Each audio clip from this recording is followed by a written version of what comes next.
Mr. Dog Poop offers two different kits for collecting dog poop samples for DNA testing. The standard kit, which is the least expensive option, requires each customer to remove a portion of the poop sample and homogenize it into the preservative before shipping. While this kit does reduce the cost significantly, many people just don't want to take the time to perform a proper, and I should say extremely disgusting collection process to get high quality results. So a second option is offered, the Type 2 kits. While it is more expensive, it more than makes up for the extra cost by simplifying the process to just picking up the poop and placing it in a container. Then our highly trained lab techs can perform the surface separation in a controlled lab environment to get the best possible results. Both kits will provide excellent results when used correctly. So let's take a closer look at how to properly collect samples using each of these kits. All right, so your property manager sent you out with a popsicle stick and a container of solution and told you to collect this dog poop. Hopefully you watched the videos and read the instructions. The worst thing you could do is cut off a piece of this poop, put it in the container, and send it in, because it's not going to give us the portion of the dog poop that we need. Best thing you can do to perform a surface separation is to move that sample over to a bench that you're comfortable on, where you can take some time and work on it. Be careful not to remove any of the surface of the DNA. Put it onto something, a paper plate, something clean, not an old pizza box that a dog licked, but something clean. We'll take that over to a table and I'll show you how to do the surface separation. If you're using the Type 2 kit, then you're in luck. All you have to do is open that kit up, pick up the poop, leave the drying packs in there, pick up the poop, no extra work needed. Probably want to take off your gloves before you put the top back on. Before we start collecting the poop, let's talk about some of the equipment that we provide in the kit. One is a mask. I don't have to explain this to anybody. This is going to stink, and if you don't think it's going to stink, it's because you're not collecting it right. I highly recommend our mask spray. It's a eucalyptus and peppermint spray. Put it on the mask, put the mask over your face, and now you're not going to smell the poop. Well, you're not going to smell it as bad. You've got the preservative, comes with about 25 milliliters of preservative solution.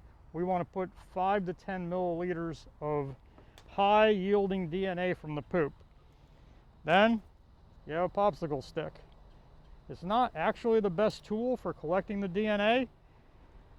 In the lab, we typically use a scalpel. Some other tools we use, this is a dental tool. You can get these on Amazon or eBay for a couple dollars. Here's a potato peeler, believe it or not, a kitchen knife, or even utility knife, probably in every maintenance person's toolbox. Simple razor blade. We want to cut the outside surface of the poop and put it into the container. I'm going to start with one piece of poop, and we want all this dark surface. So we'll start cutting, basically peeling like you would peel a potato, and just get that outside surface. This happens to have a lot of hair in it. You can see that piece. Oh wow. Yeah, this isn't something you want to do on your dinner table. I actually had some customers that did.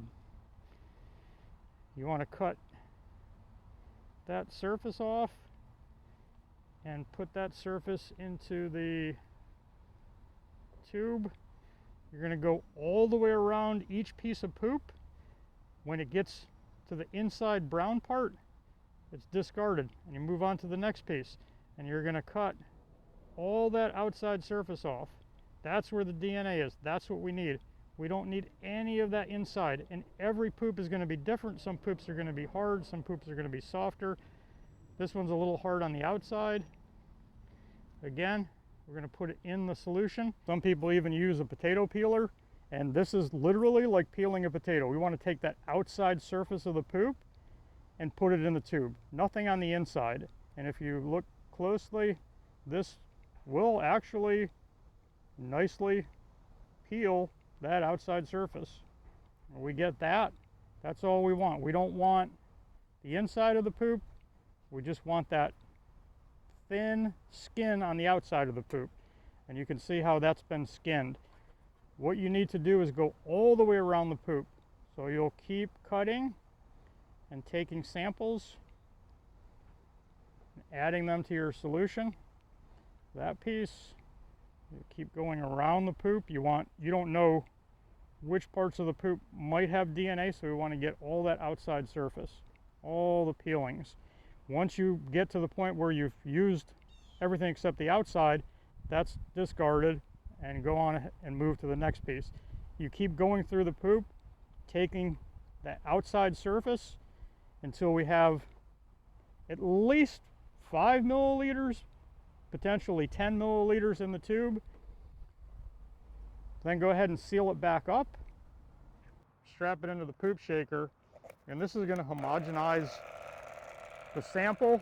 It exposes the surfaces to the solution, and it'll preserve it for up to about 2 weeks so it can be mailed in.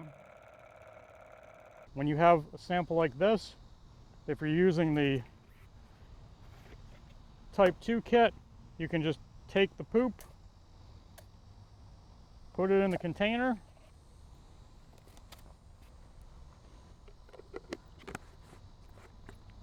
close the container up.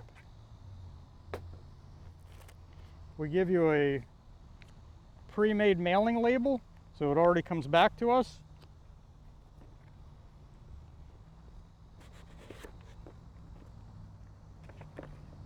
There's a biohazard bag. It's huge, like a garbage bag. Take this, put it in there, seal up the biohazard bag, and this is required by the post office, so it's not something that we're doing for effect. Put it back in the kit with the label. There's a Mr. Dog Poop label, and that will seal the kit shut as an evidence seal, and then simply take your prepaid label that we provide with the kit, put it on the box, drop that in the mailbox, and within 2 days we'll have that, and we'll have it in our lab, and we'll do the extraction for you. Last but not least, always complete the paperwork. Every collection kit comes with an information card. This card is critical for our techs to process your sample. You need to tell us your property name and state so we can add it to your account. Additionally, we need to have the collection date. Since we have limited time to obtain viable DNA from samples, we need to know how old the sample is. We won't waste your money processing old samples that we know will never produce a DNA match. Samples more than 2 weeks old will be discarded, rather than adding the additional processing costs to your account.